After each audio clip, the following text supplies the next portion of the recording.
Are you thinking about getting started with resin printing? Want to know the basics? Well, join me today as we do just that. I'm going to describe some items you need, some other things you need to know, and get you started. See you guys inside.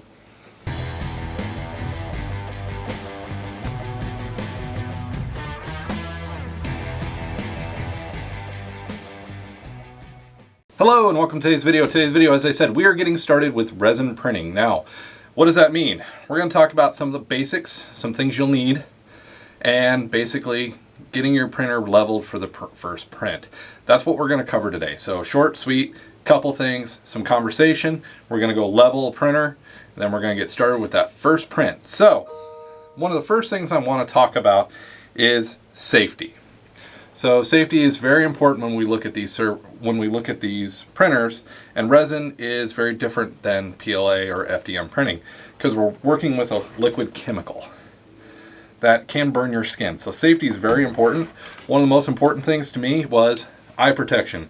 This stuff can splash up, can get in our face, and can cause us some problems. So links to all these items, like my safety glasses, face masks, and gloves, are all down in the description, as well as to the resin and stuff that I'm going to show here. So another thing you want to keep in mind is wear a face mask. I know it's kind of one of those things, why do I need to?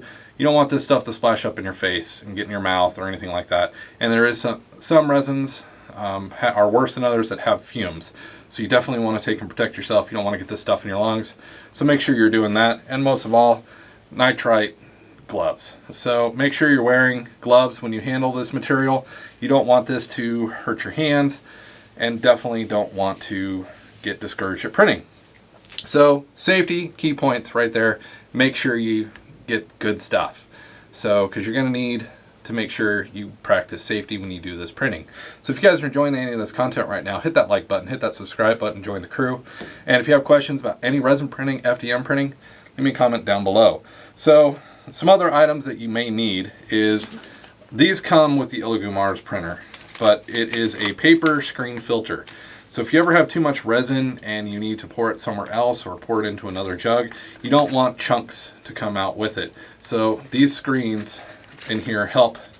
Basically, this fits really good within a funnel, which I do recommend purchasing a funnel, to pour the liquid back and not get chunks into your resin and ruin your full resin bottle.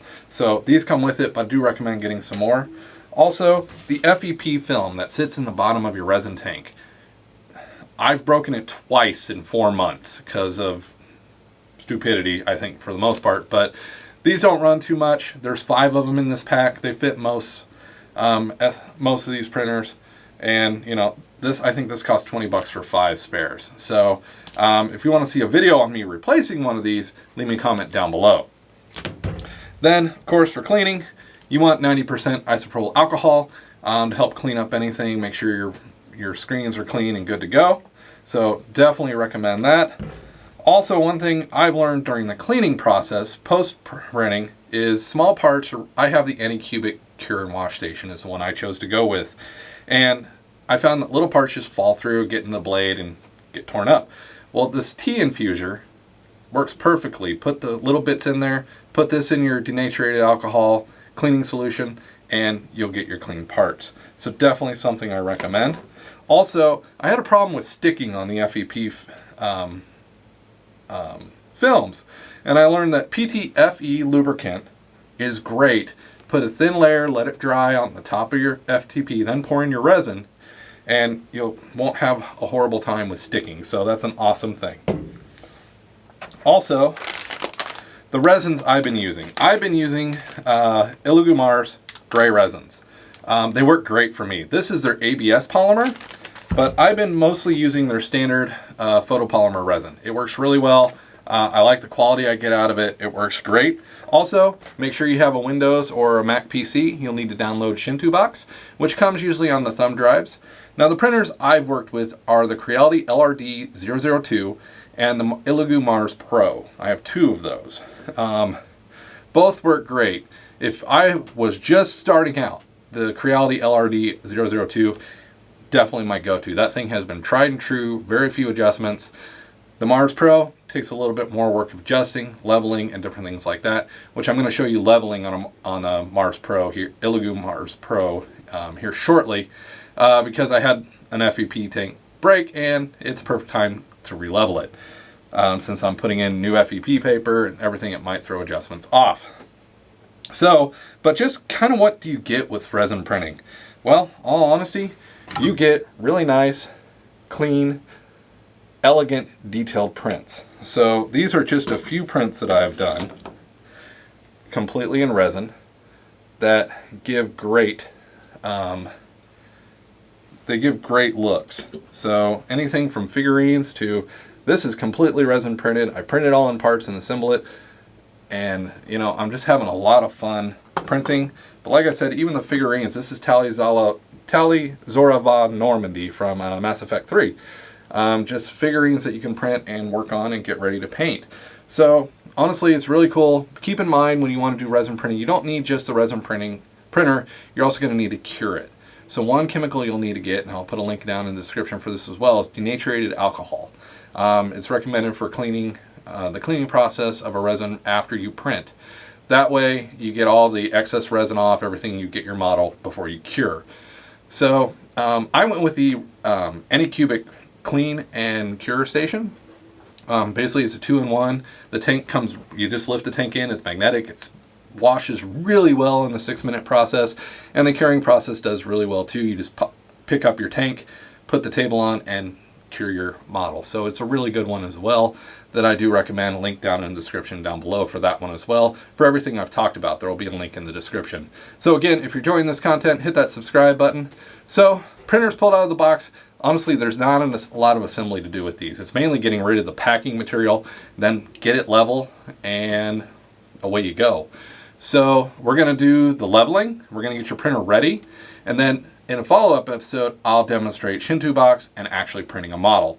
I don't have time lapses for these models that you'll see in that video yet. I'm still working on that time lapsing method with that cover and everything else, but we'll get there. So that's just kind of some stuff I recommend to start with printing. So let's head back there and let's get that bed leveled. Alright guys, here's the Illigu Mars. I do apologize if there is any audio quality issues. I'm back in my workshop. I don't bring the cameras back here and stuff very often. So we're going to get this guy leveled up. So what I've done is I've cleaned everything up as nice as I can. I've cleaned up down here, and I've cut a piece of paper to fit in here. So what we'll do is we'll go to Tools. We will go to Manual. And we're going to home the printer. Now what I've done too is I've loosened this bolt, and when I loosen that, this becomes mobile, which is what we want, because it's going to come down on the paper when I hit home here, and it's going to position itself where home would be, and then I'll tighten that bolt up here that you can't see out of shot. You'll see it in a minute, and then we will make some adjustments to where this is just a little difficult to move. Then we can put our tank back in, pour in our resin, and away we go. So let's hit that home button, and the printer will come down into view here. It's a little slow. One thing you'll learn with 3D printing is patience. Patience, my Padawan. So as this comes down, we just want to make sure, one, you're getting smooth movement, especially if your printer's brand new. Make sure you look at that, make sure it's moving smooth, moving right. I had one of these where actually this was not sitting correctly when I first opened it, so I did have to make some adjustments there. But all in all, these printers are fairly quiet, which is great. I love it. I mean, right now you've got all three sitting here, but also my servers are just to the left, so you're actually hearing the servers probably more than you're hearing the actual printer. So here we come down. This is the bolt I was talking about right here. And you can see it's kind of moved on there, and it's positioning itself. So that's right where I want it. So I'm going to tighten this guy up as tight as I can make him.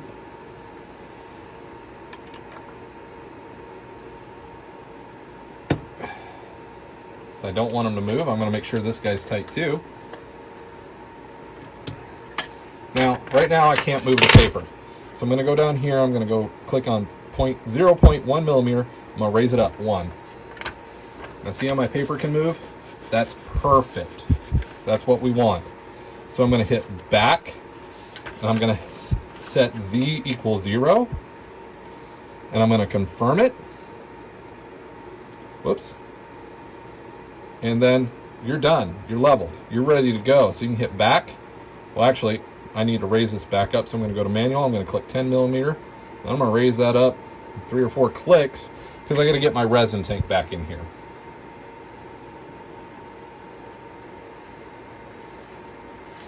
All right. So here's the resin tank, brand new FEP installed, and that guy can just slide right into position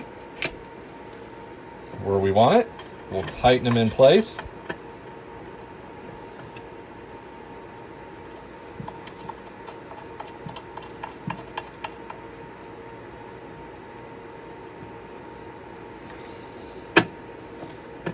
Get these where they belong.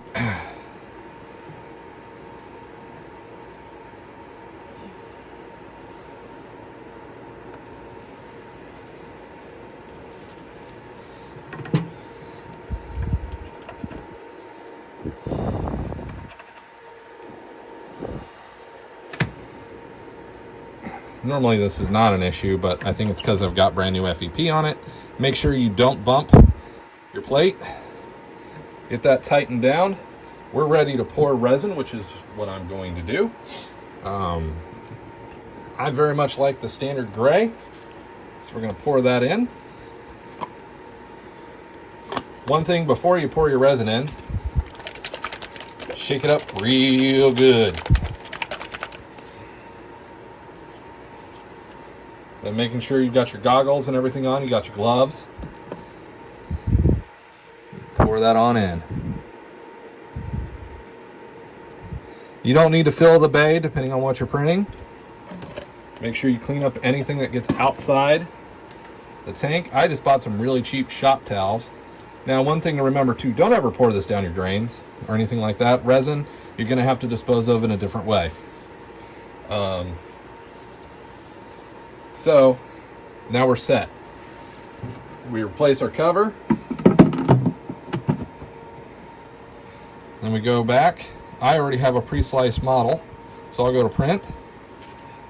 And which one do I want today? I've been working on an Imperial Knight from Warhammer.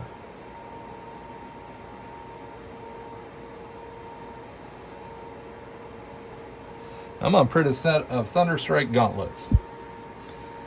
I'm gonna send him to work. So really, leveling not that bad. Getting it going, once you have your main assembly there in place and everything running, power, you got your thumb drive with your models on it, you're good to go. So let's hop over and I'll show you quickly, Chitubox, how to get a model slice and set your settings. Alright guys, here's Chitubox version 1.8.1. This is the latest, greatest that's out there. That's not a dev version. This is the stable version. And as you can see, I've got a model. I've already just dragged it in and dropped it. And I've been rotating it, trying to get it to the way that I want to print it. If you're a fan of Babylon 5, you will know this ship. If not, Babylon 5, this is the Excalibur or Victory, whichever one you want to choose. It was seen in Crusader, or Babylon 5 Crusade, I think is the name. So, but we're here to talk about settings. So, we need to go to the settings button. And right now, I have this on my Creality printer.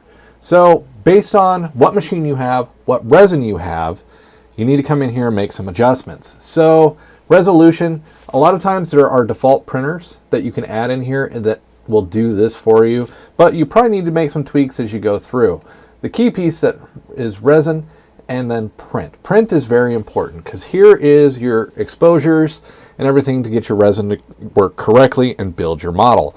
This is what I think is one of the most important pieces that I had to do to get this set correctly. And if you look at the bottle of resin that you get, a lot of times these settings are right on the bottle. So make sure you check that and enter those in here so you get a good print according to the recommended factory settings.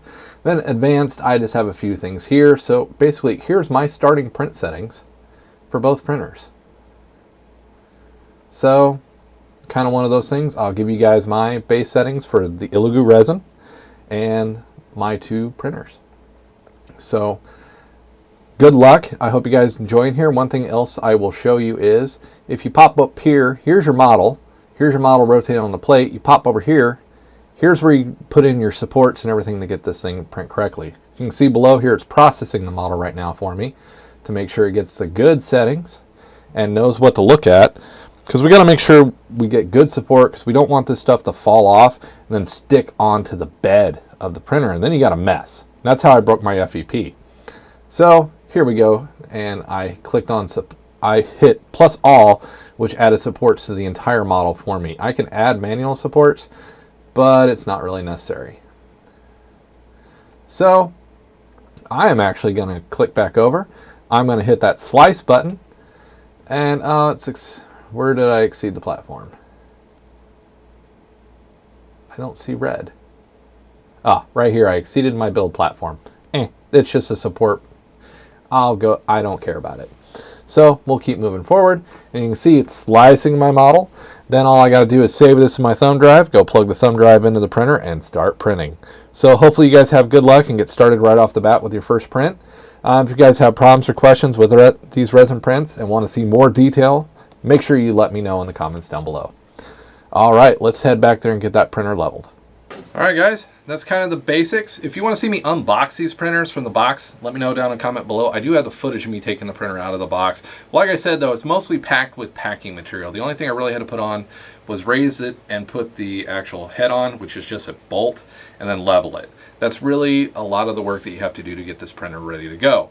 So, and get on the way with your first prints. If you're curious where to find prints, check out my top 5 sites for prints, because a lot of the prints will work on either printer. It just kind of depends on size, and Chitubox is really good about resizing to fit the build plate, because that's the one thing that Resin's drawback is the size of the build plate to me. I have to print a lot of parts and put it together with super glue, because Resin doesn't like the usual Testors hobby glue that I use and stuff like that, so it gets a little bit more messy when I'm putting things together. But bigger printers are coming. They're just really expensive right now, which is pretty common for new bigger toys. So I hope you guys enjoyed this video. Links for everything are down in the description below that I talked about. I hope you have a good luck with printing. If you have any questions, problems, or anything like that, let me know down in the comments below, and make sure you hit that subscribe button. We'll see you guys in the next episode.